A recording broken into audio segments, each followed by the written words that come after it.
The radio show is about to begin. It might just ring a bell. Live local music with your host, Al Weissman. It's In a Nutshell. Marge might be here, so excuse me for just a second. Yes? Marge Simpson is with us today. She's in the studio.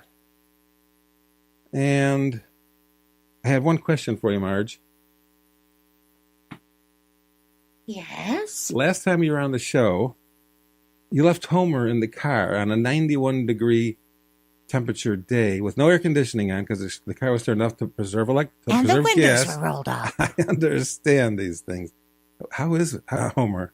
Well, actually, when I got out to the car that day last week, I discovered that my driver's side window was broken and Homie was gone. Do you think he escaped? He broke out? Well, my first thought was, he left me, but he's too cheap to pay for a new window. He would rather endure the 91-degree.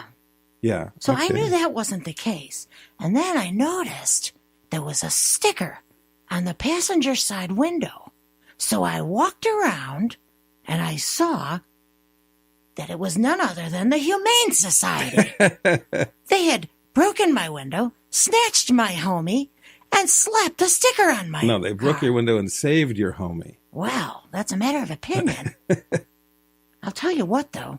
It sure has been peaceful at home without him. I was just going to say, how's Homie been? Homie, well, we haven't had a chance to pick him up yet. So he's sitting at the Humane Society. I think so. Actually, I was going to ask you, do you know how to find the Humane Society from here? Well, I don't have that MapQuest thing. We'll and have to all look that. at. Call the library. They'll give you directions. Oh, good idea. They have a service like that. Well, But all I know is no one, Bart, Lisa, no one has seemed to have missed him. The time just flew by. One day, a few days ago, I heard Maggie say, da, da, da, and she pointed to the door. I thought she was singing some new hip-hop song. But now that I think about it, she probably was looking for her dada. that's right. Well, I hope that you find him in good condition. Now, he is a cartoon character, so he's pretty durable, I would have to Well, think. yes, and I know, they could charge rent, I suppose, over there. But how much rent could they charge? He's two-dimensional, Alan. It would have to be only 2/3 the price of a 3-dimensional person. I would think so. I've actually been waiting for them to ship him home by mail. I keep looking, and I can't find him. I don't know. Maybe they don't want to pay the postage. It could be. Well, thanks for coming on the show today. Sure. My pleasure. I'm going to... Go ahead. Do you want to say something else? No, I really need to find that Humane Society. I'm going to go look for it. Okay.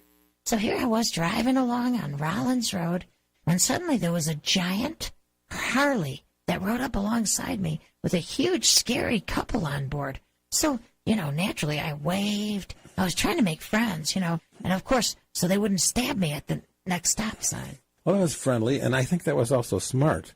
So how did that go for you? Well, there I was waving and smiling, and they did slow down. They stared at me, actually. And suddenly, they both flipped me the bird, and they zoomed around me, cutting me off. So they flipped you off and they cut you off. That wasn't very neighborly of them. No, Alan, it wasn't.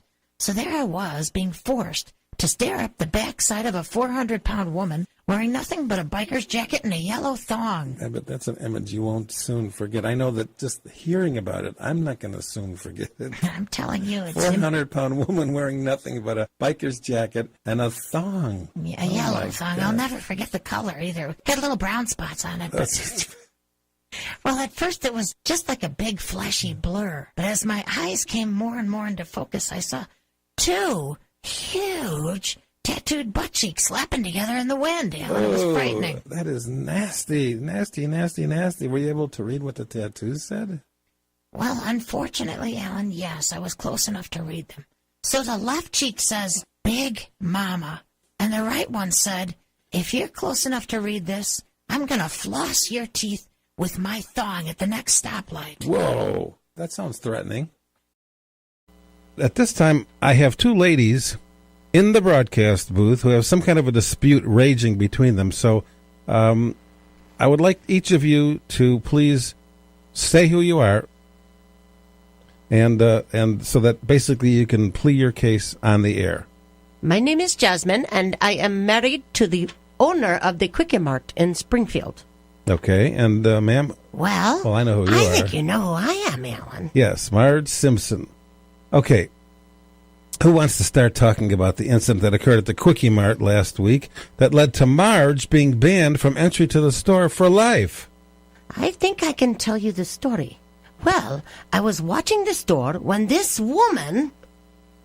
That's Marge you're pointing to. Yes, she came into the store last Friday, and she filled her cart full of Pringles chips. And that's a problem? I thought you were there to sell stuff.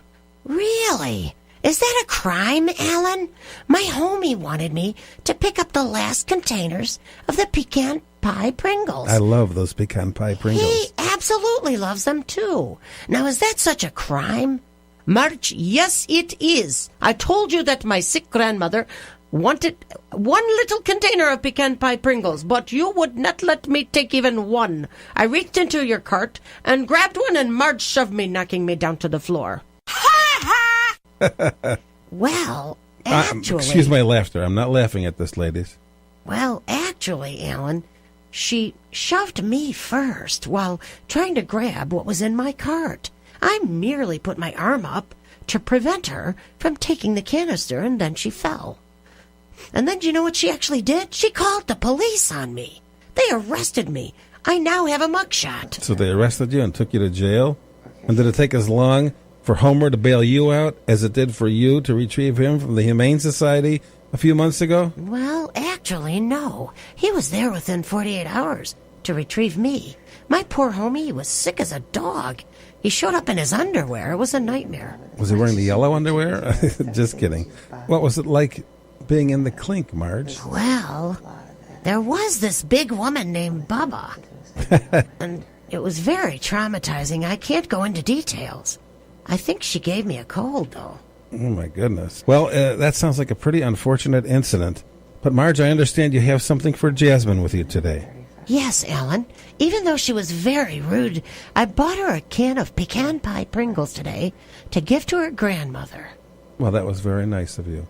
And I hope this puts the matter to rest. Well, thank you, Marge. I guess I will see you at the Quickie Mart then. Well, good. And she lifted the ban. Okay, very good. Very, very good. Thank you very much. Thank you. And thank you, Marge. Thank you, Alan. Okay. In a nutshell.